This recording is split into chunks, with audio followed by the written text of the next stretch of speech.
Hi, everybody, and welcome to the 6th episode and my 5th guest on Behind the Beats with TRIOS, Inkredamine. How y'all doing tonight? Hey, we're stoked to have him.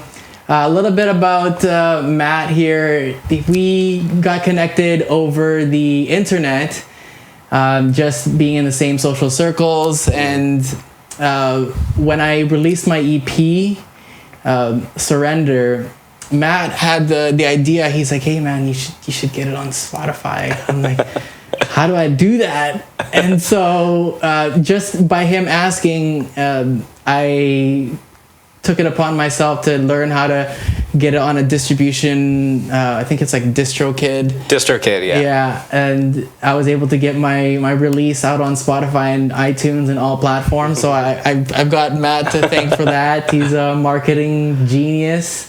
And stoked to have him here today. So we'll get started with the questions. So Matt, how did you come up with the name Inkredamine? Good question. So I used to go by another name. I'll get into this a little bit later, but I used to go by the name Scaro back when I was in Calgary. And but it wasn't really fitting once I was getting more used to DJing and getting more like fitting into like myself of what style I'm going to be doing and all that stuff and my energy. And I started noticing, as with my other performance that I used to do street magic as a full-time like career, basically. Is I used to make like money and paycheck and everything. Yeah, exactly. Wow. So that's what I used to do. So it broke me past my getting like, I wasn't nervous at all to like start DJing basically. But the thing is, once I start performing in any way, I get this like big rush of like adrenaline once I've finished everything that I have to do. Like, you know, my set's built, I've showered, I'm clean, I smell good, I'm like, all right, here we go. And then as soon as I don't have anything to do left except play my show, I feel like I get a huge shot of adrenaline, but I get really like clear and like I'm like ready to go. I'm not nervous, but I'm like, all my years of like performance come up and I'm like, all right, I'm good to go. And it's not exactly this adrenaline feeling, it's just like I'm not scared or nervous. I'm like, let's go, this is gonna be awesome. So as a DJ name, I didn't really think I vibed with like adrenaline or like DJ adrenaline or whatever, you know. It's pretty cheesy. So it wasn't really for me. It was like whatever. But so one day in a dream, it just came to me, Inkredamine, and I was like, oh, that's like, it's not quite your adrenaline. It's like your like performance adrenaline kind of. So it's kind of like that. It's that feeling I get right before I go on stage. Yeah. Cool. Yeah, I mean, being anxious for something and being excited for something is typically like chemically the same. Mm-hmm. And so this is done a lot in like major league sports. Is that when an athlete is asked, "Oh, are you nervous about your you know this game?"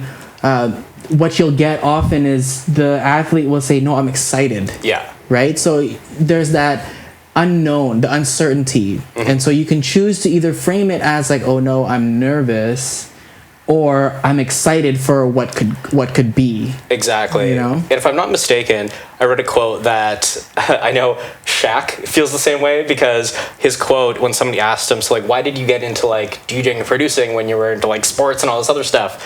And he's like, it's hard to get that like game 5 or tie-breaking game, but he's like, I get that from making music and like being on the stage. He's like, you get that like tie-breaking game feeling or like that like final goal feeling from like when you're up there, everyone's vibing with you and you're like totally shredding and stuff. So yeah, I remember that. Yeah, I remember that interview with Shaq, and he's talking about how it's like these stadiums they host NFL games, NBA games, but also festivals, right? So it's like you're at the game-winning shot every time when you're on stage, and you never lose. Like there's no chance of you losing. Yeah, you know. So you get that adrenaline rush without the uncertainty of like, what if I lose this championship game? Well, that does happen though sometimes, right? Like there has been times where I've been doing like the world's sickest double drop that I've been planning for 2 weeks or so long or whatever,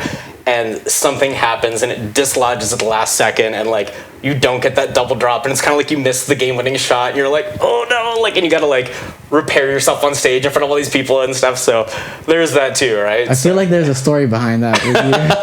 I've been doing this a long enough time. I've messed up enough times, you know. Cool.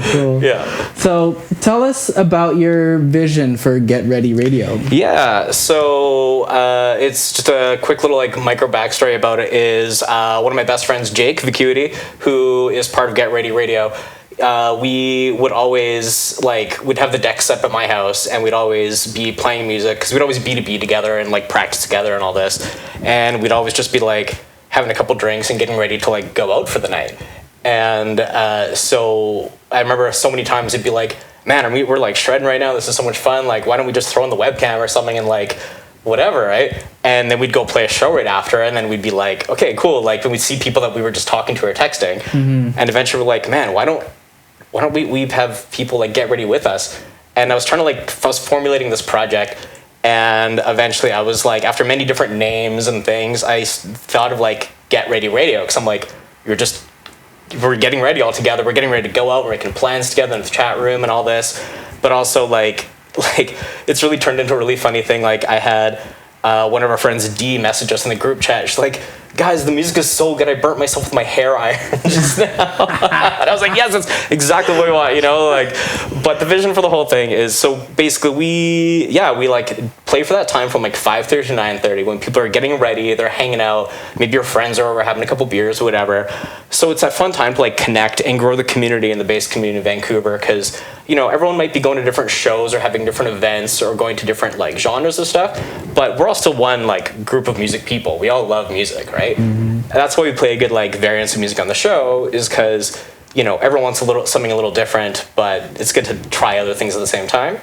But the vision in general is to give people a place to play, like yourself in the show, that isn't really like full of clout or anything. People just have like fun and just like show up and talk with their friends, and give like younger DJs a place to play as well, because it's hard to break in the scene and play at the big clubs and stuff, you know?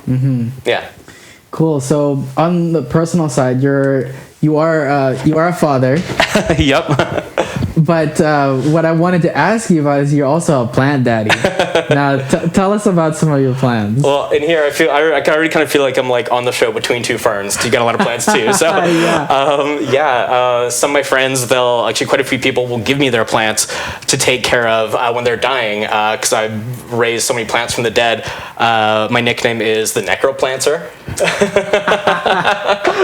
That's good. Thanks. So yeah, I take care of a lot of plants in my house, and I have some from Sprouts. Something that I love to do is, one of my best friend couples, Thomas and Ann, they gave me and my partner Claudia a peace lily, and it was blowing up in my house to the point that I had to split up into multiple parts, and it kept growing and growing. I had multiple peace lilies.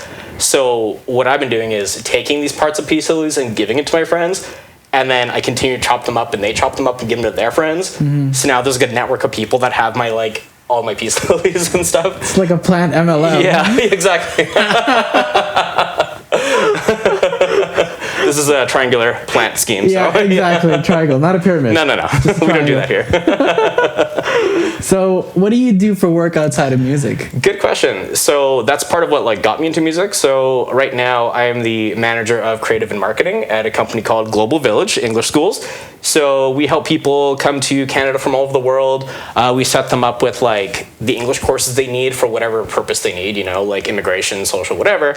But the cool thing is we give them like accommodations and activities. So all these people can like explore our lovely country of Canada, do a bunch of stuff like go to Tofino and like better their lives and stuff. So it's pretty sweet. Nice. That's a huge market in that, because there's so many international students coming in wanting to spend their money, and there's so much opportunity for us to accommodate that, you know?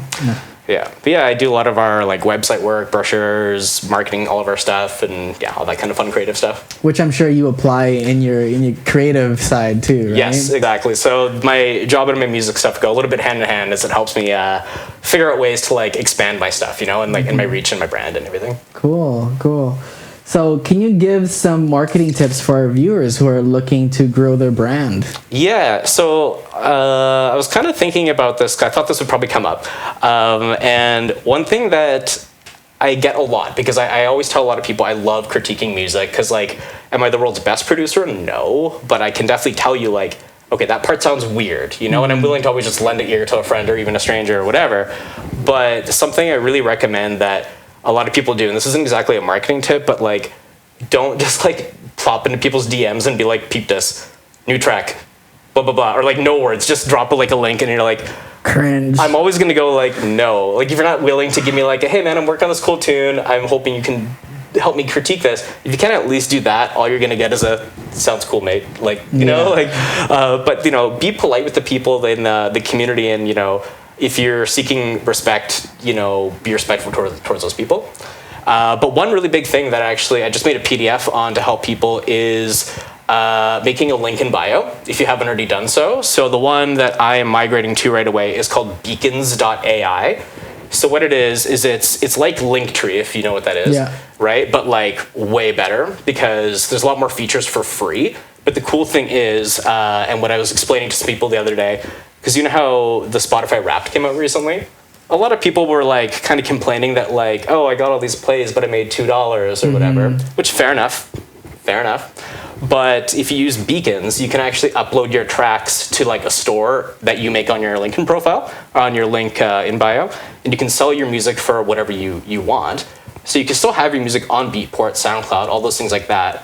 But in your profile with all your links and everything, you can just ask people, hey, like if you buy my music directly from me, I'll get $2. But if you buy it from, you know, some other provider, I might get 2 cents, right? So that's a good way to reach out and also add all your links, all your information, everything you're working on in one place. That way everybody can find it really easily.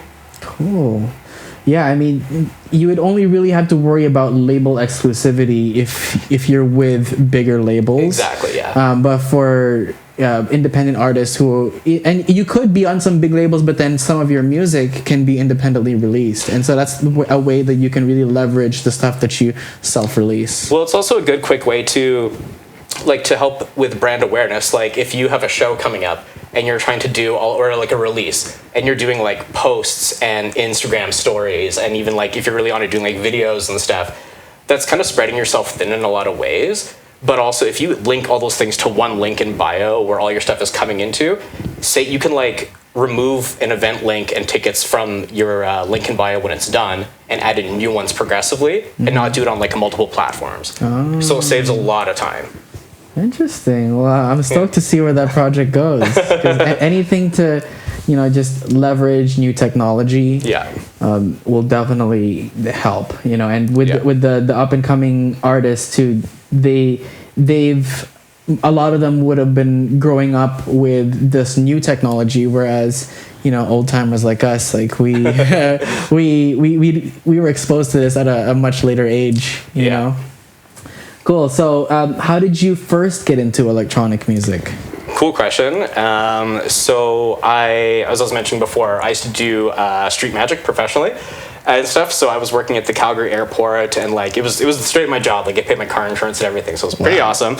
But so I was doing that for a while, and I started getting a lot of like guest list into like events and shows and stuff. Because people would be like, "Oh, dude, like." Can you come do magic at like our show and stuff? And I'm like, yeah, sure, but like I'm not gonna wait in line. I'm not gonna pay for cover. And they're like, come on in, yeah, sure. I'm like, okay, sweet. So I started getting a lot of like access to cool shows, and I started seeing a lot more DJs and events and producers and stuff in exchange for showing up and just like doing cool like stuff for people. And eventually I started like watching all these DJs, and I was like, this is really cool, and like I think I could do that. Like I think I could do that. I always have had like good taste in music and stuff like that, and I'm like, I think I can make this work. And I started trying and learning off a friend of mine, and I started practicing and trying, and I got this like tiny little like MP3 like controller from the Apple Store. It was like an iDJ like 300 like whatever, and it had like it was so tiny. Some people that were watching this gonna totally know what I'm talking about too. Some of my friends, and so there was this thing in Calgary called Pay to Play. And what it was a night of the week where you could pay $10 and like come early and like pretty much write your name down on a timesheet, and you get like a drink or two for free. And so it was kind of like the first people who'd show up got like the best slots. and you could play for half an hour. So that was a good place for people in the industry to kind of just hang out and just like have beers with other industry people, but watch like the newbies come in and just have like a safe place to try it out and like break out of that bedroom DJ stuff. So I did that a couple times, and then I just started getting bookings and stuff after that. So yeah. Nice. And so which genres were you exposed to first? Right. So I, like, when I was like younger, my sister would definitely listen to like trance and like crazy like really intensive like trance type stuff, and that's kind of what I was exposed to first, but I didn't really like it too much. I was like, okay, this is what I picture when somebody says electronic music. But then when I moved from my small town in like central northern Alberta, you can just say the town name. It's a Didsbury. Shout out Didsbury. There you go. Represent. And so when I moved out of there and I was living in Calgary, I had a couple friends, like newer friends of mine, be like, hey, you should come like 2 hours across town. Calgary's very like widespread. They're like, you got to come like 2 hours across town for this like cool like concert show like DJ thing. And I'm like, new to town, like kind of by myself. I'm like, yeah, okay, why not? And I rode like the equivalent to the SkyTrain, the C train over there for like literally 2 hours, kind of like went to the wrong side of town kind of sort of thing, followed my friend's directions, almost like 3 hours later, and I find this like hole in the wall kind of like looks like hole in the wall kind of like pub thing, and there's this big bouncer guy outside. And I'm like, hey, is this, What About Bob's? And he's like, yeah, are you here for the DJ show? I'm like, yeah. And he's like, hey, $50 cover. And I was from a small town where cover was like $5. $50 cover. And I was like, wow, at the door, right? And I was used to like either no cover or like a $5 cover. But I traveled so far, I was like, fine, whatever, I'll shell out. And what I first heard in my entire life of dubstep was like a show that was, I think it was like Caspa, Rusko, and Excision. Like, wow, that was your introduction? Yeah. Back when it was like really wobbly in the days of like Woo Boost and all that other stuff, right? And I was just like mind blown. I was just like, oh my God. And it was the first time I've seen like rave culture. So there's people in like cool outfits and hooping and all this stuff. And I was just so like blown away because I was used to like small town classic rock music and stuff like that, like what you'd hear in the pub, you know? Okay. And so you said that you've been playing for several years, and over all those years, which one was your favorite gig? Favorite gig? Definitely hands down. So I just mentioned Rusko was the first dubstep artist I've ever seen and even like heard of his music. I would listen to his music all the time, and I like loved his older songs and stuff. And a few years ago, I got to do direct support for Rusko. Whoa. So not only did I get to do like listen to him constantly for like when I was first getting into the scene or like listening to music, I got to play one of my like my second original track ever right before he played. And I heard that he was like in the green room, like bobbing his head during my set, like, damn, this guy's got chops. Oh, and I was supposed to play only for like an hour, but when the promoters came up or the booker came up, they're like, can you play for like an extra hour? And I was like, yeah, I can, sure. Wow. So I got to shred for like 2 hours, and then Rusko comes out, gives me a big hug, and he's like, and I was like, yeah, I'm just gonna play my last track and stuff. And he's like, yeah, okay. And he was like, I'm just gonna play my last track. It's one of my originals. And he like gets on the mic and he was like, yo, this guy's gonna play an original, give it up for Inkredamine, like, blah, blah, blah. And I'm like, this is Rusko, and I'm like, just dying. I'm like, this is awesome. So I got to drop one of my originals, which like was super awesome. Still one of my favorite tracks that I've made, and yeah, it was awesome. It was really cool. Wow, that's like a full circle moment for you. Exactly. And so when and where was that? That was, I believe that was Venue in downtown, actually. Oh, Venue. Okay. Yeah. Cool. Now, it might be the same answer, but your dream B2B would be with whom? If it's not Rusko.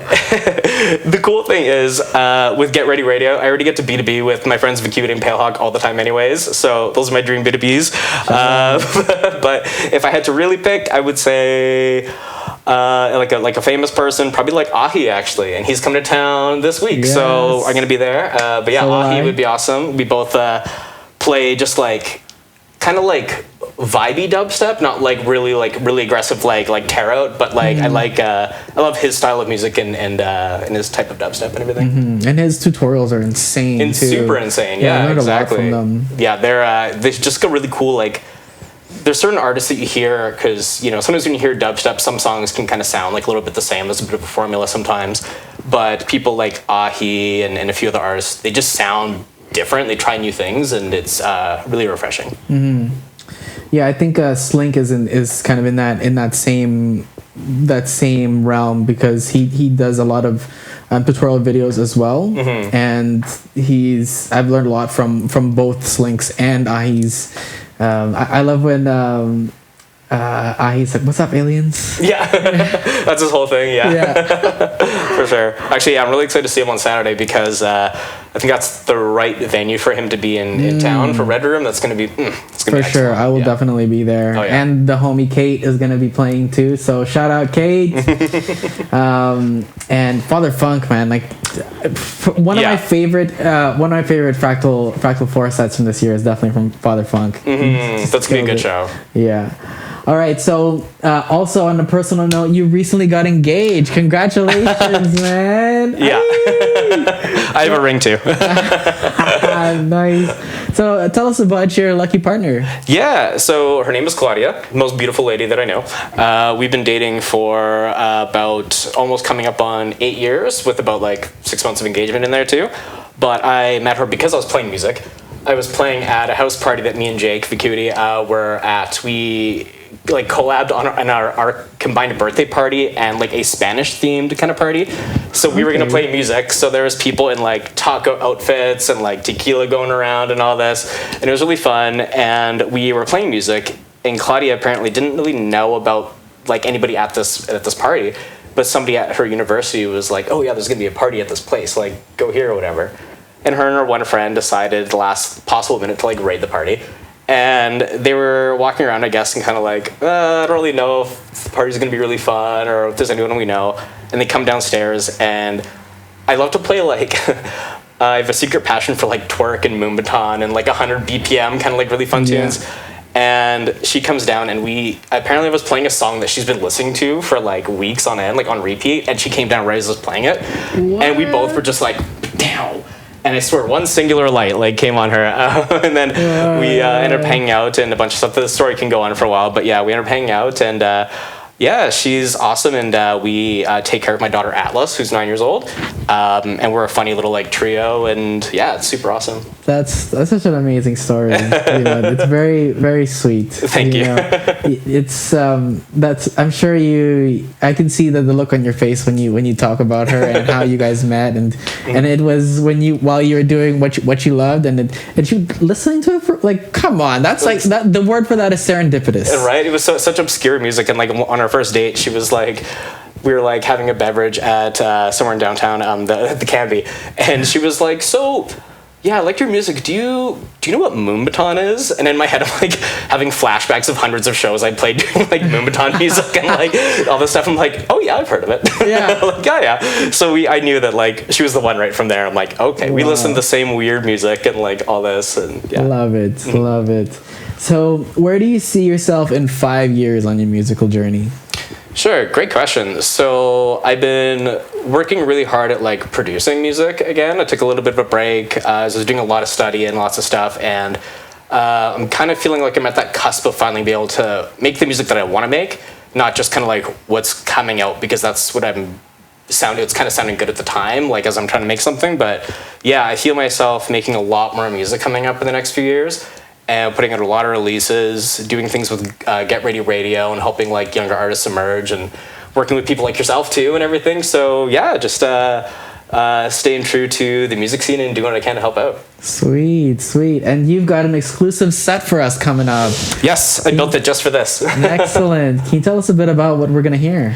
Yeah, so like I was kind of mentioning, I love this like 90 to 110 BPM range of like music and stuff, because it could be a lot of things, but it's generally like flowy and vibey. Even if it could be hard or soft, it's always got this cool kind of like flow to it.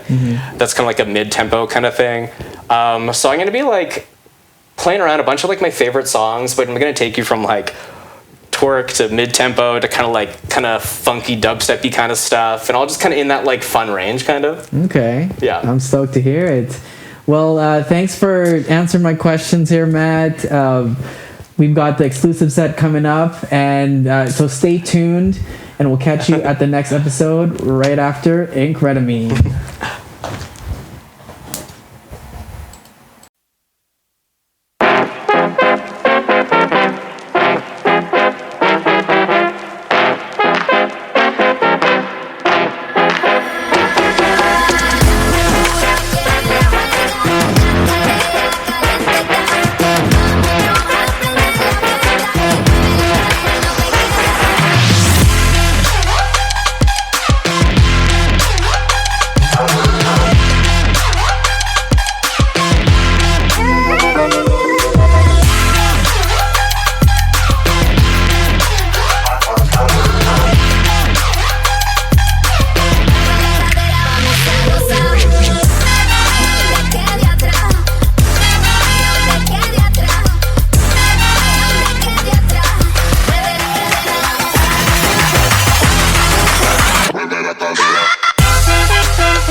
kind of beat that go rat-ta-ta. It's the kind of beat that go rat-ta-ta. Rat-ta-ta, rat-ta-ta. It's the kind of beat that go rat-ta-ta. Rat-ta-ta, ta-ta-ta. It's the kind of beat that go rat-ta-ta. Rat-ta-ta, rat-ta-ta. It's the kind of beat that go rat-ta-ta. Rat-ta-ta, ta-ta-ta. It's the kind of beat that go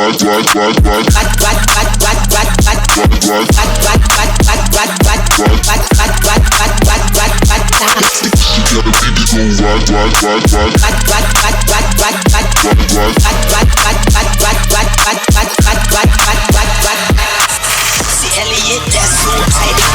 Bring out the lasers, bring out the lasers, bring out the lasers, bring out the lasers, bring out the lasers, bring out the lasers, bring out the lasers, bring out the lasers.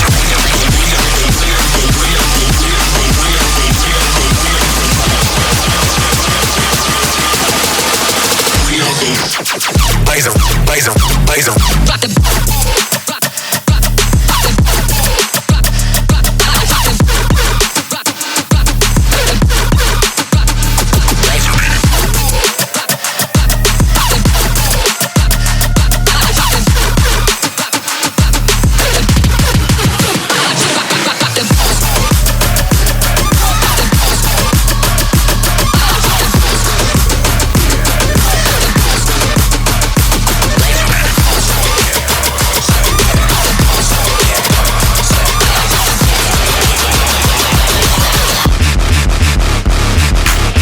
That gas.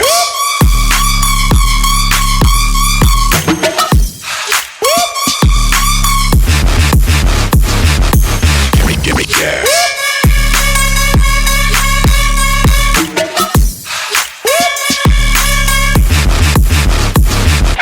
Punch that gas.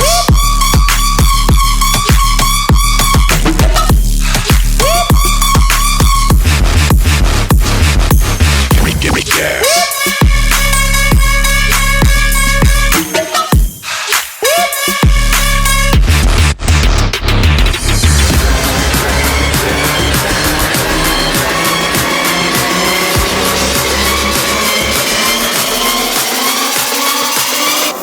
Everybody jack. Come on.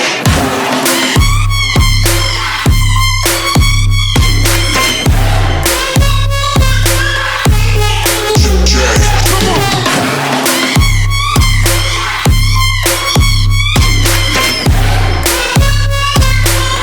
Now everybody jack. Come on.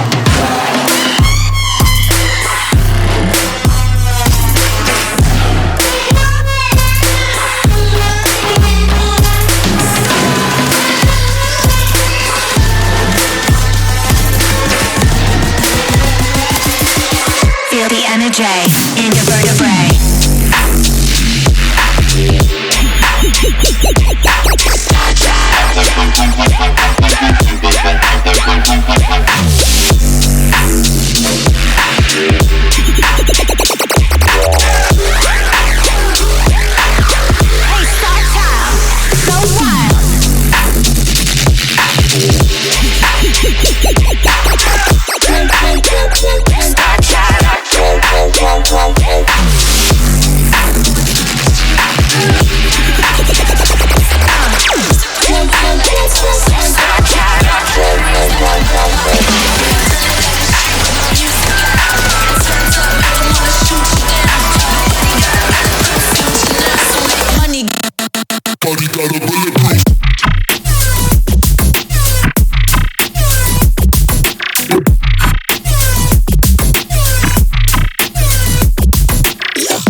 my ice.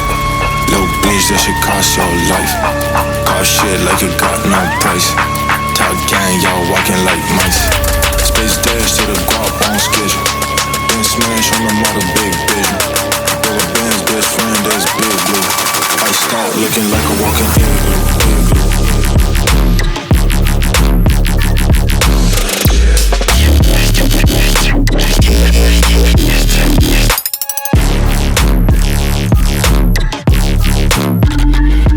Drip.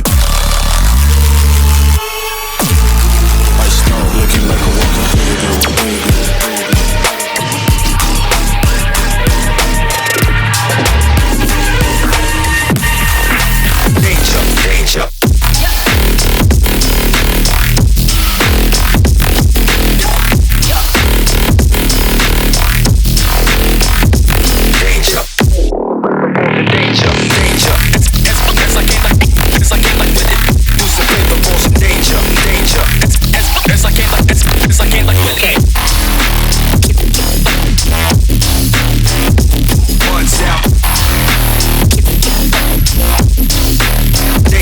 Danger.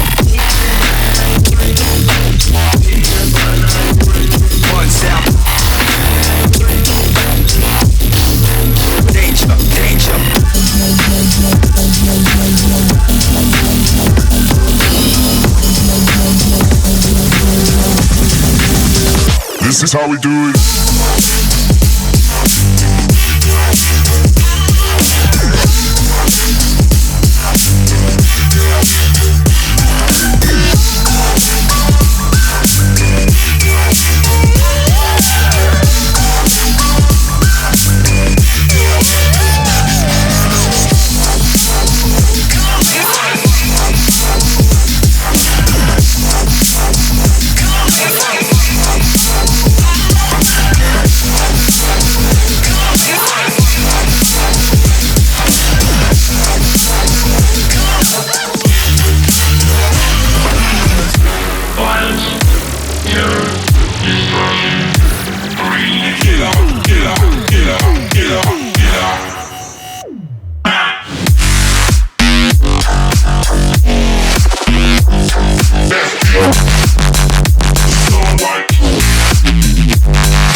drop.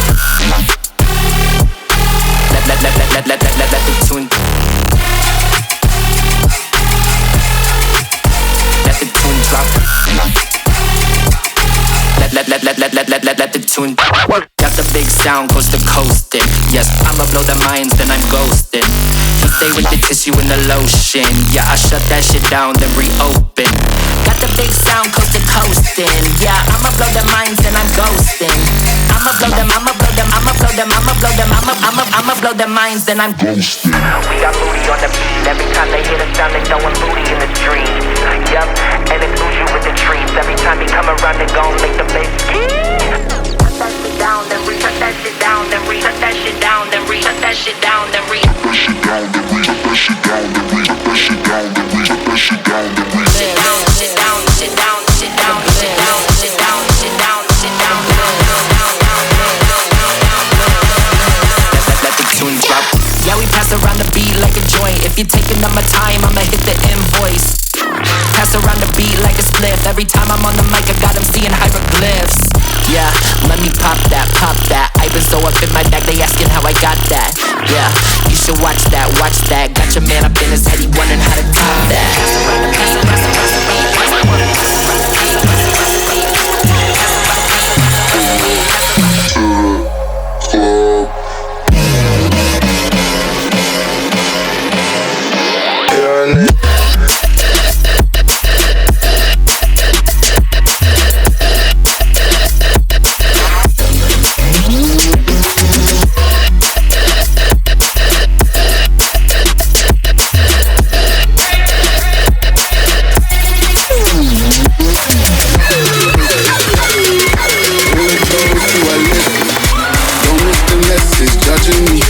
You cannot fuck with this energy. Energy. You cannot fuck with this energy. You cannot fuck with this energy.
Nasty.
fucking ground shake.